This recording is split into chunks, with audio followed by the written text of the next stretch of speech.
இங்கே பாருங்க மாங்காயெல்லாம் எவ்வளோ மாங்காயெல்லாம் பழுத்து கீழே கிடக்கு. அவ்வளோ வந்துட்டு நல்ல மாம்பழம் தான். ஆனால் என்னமோ கீழே விழுந்ததுனால நமக்கு பறித்து திங்க மனசு இல்லை. முன்னாடி வந்து கீழே விழுந்த மாங்காயெல்லாம் பறக்கிறதுக்கே சண்டை போட்டு பறக்கி அப்படி தின்ன நாளும் உண்டு. அது அணில் கடித்தாலும் சரி தான், வவ்வால் கடித்தாலும் சரி தான், என்ன கடித்தாலும் அதையும் பறக்கி அதை வெட்டி தூர போட்டுக்கிட்டு கடிச்ச பக்கத்தில் வெட்டி தூர போட்டு கொய்யாக்கா மாங்காயெல்லாம் சண்டை போட்டு தின்ன நாளும் உண்டு. இன்றைக்கி வந்து இவ்வளவு மாங்காய் கண்ணுக்கு எதிர வந்து அவ்வளவு மாங்காய் கீழே கிடக்கு. ஆனால் எல்லாமே நல்லா தான் இருக்குது, ரொம்ப ஒன்றும் கிடைக்கல. ஆனாலும் அது நமக்கு திங்க மனசு வர மாட்டேங்க. ஆனால் செழிப்பு எல்லாமே இப்போது செழிப்பாக கிடைக்கிறதுனால வந்துட்டு இந்த மாங்காயெல்லாம் வந்து திங்க மனசில். கொசு கடியாக தான் இப்படி மூடிருக்கு, ஏகப்பட்ட கொசு தாங்க முடியல. மழைக்கு வர இருட்டியாச்சு பாருங்கள். மழைக்கு வர இருட்டியாச்சு. மழை பெஞ்சாலும் ஒதுங்கிறதுக்கு ஒரு இடம் கிடையாது, அவ்வளோ கொசு. முகத்துலலாம் கொசு கடிக்குது. சரி, மாங்காய் பறிச்சுட்டு ரெண்டாவது நாங்கள்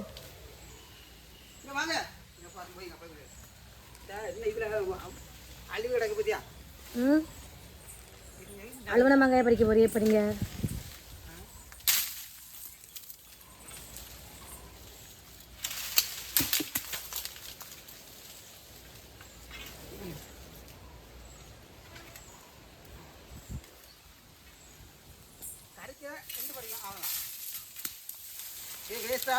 பழத்தை அழுவி தான் போகுது. விழுந்தது காணல. நான் கிடக்கு விழுந்துடுச்சியா? ஒன்று கிடக்கு, அங்கே ஒன்று கிடக்கு.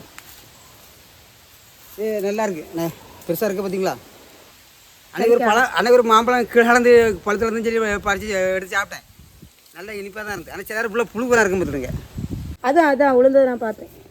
இன்னும் அடகு பார்த்தேன் மாதிரி என்ன அடகு 3 உளுந்து. அவள் நீங்கள் அதை வாங்க பார்த்துருங்க. வீட்டு வெட்டு நீங்கள் வங்கில் அடங்குங்க. பம்சனுக்குள்ள அடங்குங்க. ஹாய், வந்தாச்சு. மாங்காய் பறிச்சாச்சு. கொலை வெட்டு தான் போகணும். எங்கள் வீட்டுக்காரருக்கு இந்த வாழையை பற்றி ஒன்றுமே தெரியாது, ஒரு மண் வர தெரியாது. எல்லாமே சொல்லி கொடுத்தது எங்கள் மாமா. எங்கள் மாமா இருக்க சப்போர்ட்டில் தான் இன்றைக்கி இவ்வளோ வாழை போட்டு இவ்வளோ தூரம் வளர்ந்து நிற்க. அவங்க சப்போர்ட் இல்லைன்னா இன்றைக்கி இவ்வளோ தூரம் வளர்ந்துருக்காது. ஒன்றுமே தானே எல்லாம் தெரிஞ்ச மாதிரி சொல்லுவோம். எனக்கு அது தெரியும் இது தெரியும் அப்படிம்பாமா. ஆனால் அதுக்கு எதுவுமே அந்த பம்சத்து திறந்து நடந்துருக்கு. இன்னைக்கு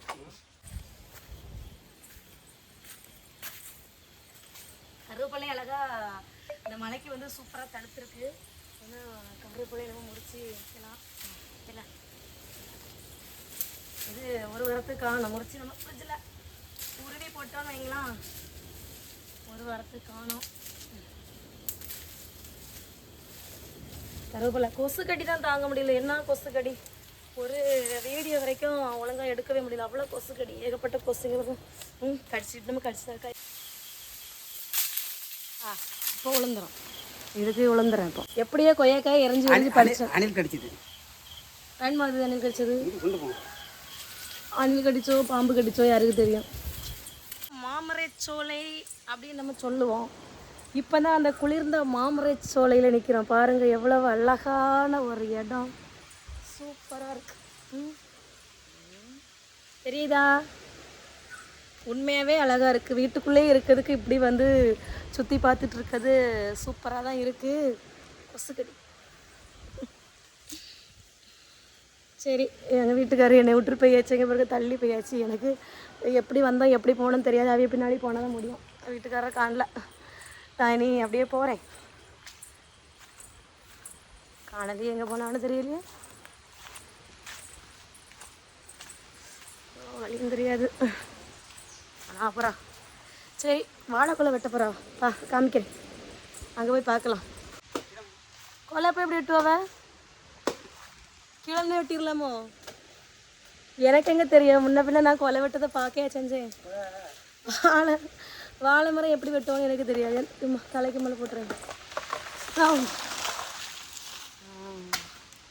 நானே இப்போ தான் கொலை வெட்டதை பார்க்கேன். வெட்டியாச்சு. இப்போ நான் இந்த பழத்தை கொண்டு போய் வீட்டில் போய் தின்னுவேன். எல்லோரும் கேப்பியா, நம்ம அக்கா மாதிரிலாம் கேப்பியா, சரணியாக்கோ ஒத்தையில பழம் திங்குறியே, எங்களுக்கு கிடையாதானு. அவங்களுக்கு வேணா வந்து வாங்கிட்டு போங்க. எங்கள் வீட்டில் தான் இருக்கோம். அட்ரஸ்லாம் சொன்னால் அழுவி போயிடும். அட்ரஸ்லாம் வந்து அழுவி வந்து மழையில் உங்களுக்கு வருவான்னு தெரியாது. நீங்கள் பேசாமல் எங்கள் வீட்டுக்கு வந்துடுங்க. நான் அன்றைக்கி எனக்கு 3 நாள் லீவு, நான் வீட்டில் தான் இருப்பேன். எப்போ வந்தாலும் வந்து எடுத்துக்கலாம், வந்து வாங்கிட்டு போங்கண்ணே. ஆ பாய். என்ன பெரிய உழைப்பு பாருங்கள், இப்படியெல்லாம் உழைக்க யாரால முடியும்? பெரிய கோமாளி.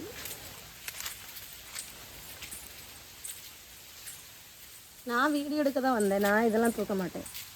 பையனா வச்சுருட்டா வேண்டாமா? சரி, நாங்கள் வந்த வேலை முடிஞ்சு கருவேப்பிலை பறிச்சாச்சு, மாங்காய் பறிச்சாச்சு, கொய்யாக்காய் பறிச்சாச்சு, வாழைக்குலையும் வெட்டியாச்சு. வெட்டிட்டு இன்றைக்கி நாங்கள் கிளம்பியாச்சு. அடுத்த வீடியோவில் பார்க்கலாம். எப்படியே வீட்டுக்கு போன பிறகு டெங்கு மலேரியான்னு ஏதாவது ஒன்று உறுதி. ஏன்னா அவ்வளவு கொசு கடிச்சு தின்னு தான் வச்சுருக்கு கையை எவ்வளோத்தையும். அதனால ஏதாவது ஒன்று உறுதி. அடுத்த வீடியோவில் பார்க்கலாம். பாய். ஒரு ஆளுக்கு ரொம்ப சந்தோஷமாக இருக்கும். பாய். அந்த இடம் உண்மையாகவே அழகாக இருக்குது, பச்சை பசையில் இருக்குது. இவ்வளோ பார்த்தேன் வீடியோ பேசி. பாய் பாய் சொல்லுங்கள். பாய் வச்சு கையில் வெட்டுவா இருக்குது, இப்போ கேட்க இவ்வளோ போல இருக்குது. பாய். நிஜமாகவே ரொம்ப நல்லா இருந்துச்சு இப்படிலாம் போயிட்டு வர்றது. வீட்டுக்கு தேவையான கருவேப்பிலை பறிச்சிட்டு வந்தேன், அது கையில் இருக்குது. இதனால் எதுக்கு இந்த வீடியோன்னு பார்த்தீங்கன்னா, 2 வாரம் மழை பெஞ்சு பார்த்தீங்களா, நல்ல மழையில் இருந்தாலும் கொஞ்சம் பெஞ்சு இருந்தில்ல. அதில் வந்து இடம்லாம் அழகாக பச்சை பச்சையாக தெரியுது பாருங்கள், சூப்பராக இருக்குது. வீடியோவில் பார்க்குறக்கு அழகாக இருக்கா, அது எங்கள் ஊரை பார்க்கறக்கு ரொம்ப அழகாக இருந்துச்சு. அதனால தான் வந்துட்டு இந்த வீடியோ எடுத்தேன். தொடர்ந்து நம்ம சேனலுக்கு நிறைய பேர் சப்போர்ட் பண்ணிகிட்ருக்காங்க. லைக் பண்ணுங்கள், மறக்காமல் வந்துட்டு சப்ஸ்கிரைப் பண்ணாதவங்க சப்ஸ்கிரைப் பண்ணி வச்சுக்கோங்க. இனி வந்து நிறைய வீடியோ நம்ம சேனலில் வந்து தொடர்ந்து வந்துட்டே இருக்கும். இந்த வீடியோ பிடிச்சிருந்தா மறக்காமல் லைக் பண்ணிட்டு போங்க. அடுத்த வீடியோவில் பார்க்கலாம். பாய்.